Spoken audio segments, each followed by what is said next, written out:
gudoomiye ku-xigeenkii hore ee baarlamaanka Khaatumo Yuusuf Maxamed Dirir Shirtag ayaa maanta waraysi gaar ah u siiyay TV-ga Somali News isagoo ku sugan deegaanka Boocama ee gobolka Sool.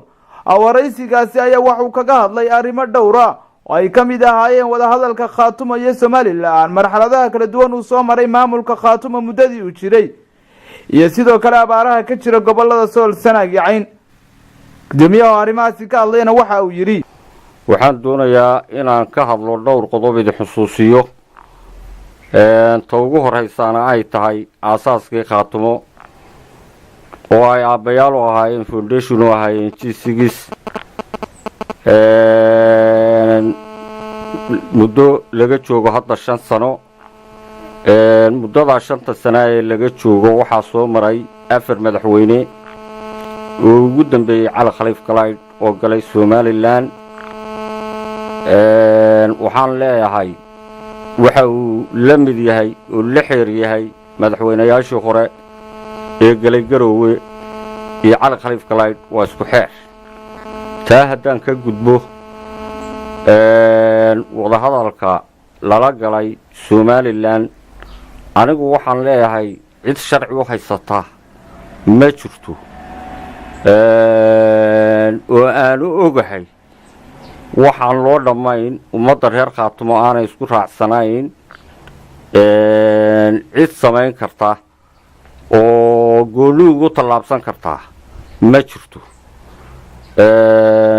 waxaan haddaan taa ka gudbo waxaan leeyahay ummadda reer Khaatumo aan xusuusinayaa intaa. waxaan kaloo xusuusinayaa oo golayaasha Khaatumo aan leeyahay way fududahay in loo jawaabo wasiirka arrimaha gudaha ee Somaliland aan ka dhageysanayay inuu ka hadlayay inay Khaatumo golaheedii wasiirada iyo madaxweynaha Hargeysa dabaalanayaan una jawaabeen intaas oo wasiir.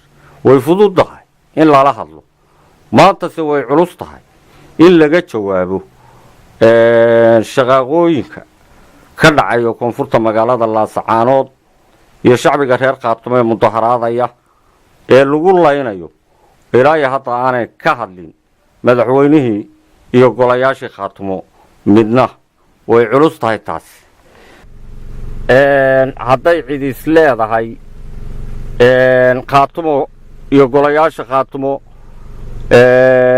ka dambayn maayaan, hadday cid is leedahay ama ku fikirayso, anigu arrintaa waxaan leeyahay madaxweynayaashii hore ee galay Garowe sidii aanu uga reebnay ayaanu uga reebaynaa Cali Khaliif Galayd.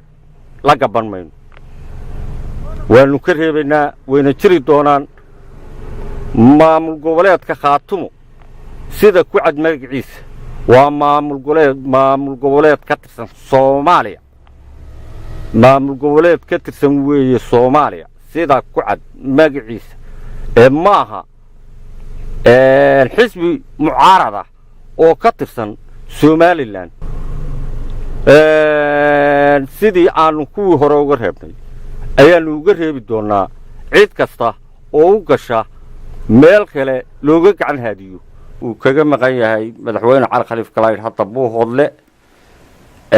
anigu waxaan isleeyahay waan doonayaa marka hore inaan ka hadlo dadweynaha reer Buuhoodle sharaftii iyo cisigii iyo deegaankaba horey u difaaceen, wayna difaaci doonaan haddii la idmo. waxaana leeyahay reer Buuhoodle isku duubnaada shacabkiina iyo ciidankiinuba. sababta keentay madaxweynuhu inuu hadda ka joogo dibadana, anigu waxaan isleeyahay golayaasha Khaatumo iyo maamulkii halkaa joogay oo ku guuldaraystay guuldarrada ay keeneen ayaa shacabka reer Buuhoodle ay ka jawaabeen. ciidanka ay leeyihiin laga cabanayo war waxaanu leenahay waa ciidamadayadii. waxa weeye waxa ay ka jawaabeen waa kuwii markaad cararayseen ee aad ka baxayseen ballicad kuwii idinka reebay weeye baanu idin leenahay. waxyaalahaas oo dhanna waxaa keenay gudoomiye ayaa sidoo kale baaq u diray bulshaweynta gobolada sool sanaag iyo cayn inay ka qayb qaataan. waxaan ugu baaqayaa dadka sool iyo sanaag iyo cayn degan midnimadiinna sharaftiinna cisigiinna ilaashada. waxaan si gaara ugu baaqayaa shacabka degan buuhoodle iyo laasacaanood waxaa jira dhagaro la maleegayo iska ilaashan leh. waxaa la doonayaa in dagaalla sokeeya oo dhexdiinna laga rido magaalada laasacaanood iyo buuhoodle waanu la soconnaa taana iska ilaaliyaan leeyahay haddii lahayd.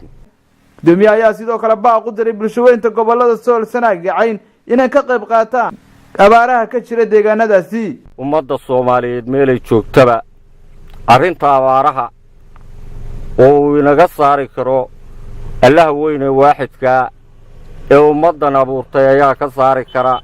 gacan bili aadan waxba ma fujin karto. baryada ilaahay ha loo jeesto, taqwada ilaahay ha loo jeesto, ha la toobad keeno. guul iyo gobonnimaan leeyahay madaxweynaha cusub oo aan filayo inuu ka saari doono ummadda soomaaliyeed, gaadhsiinna doono meeshii ay ka soo noqotay insha allahu tacaala. maxamuud aadan askar maxamuud guley Somali News TV deegaanka Boocam ee gobolka Sool.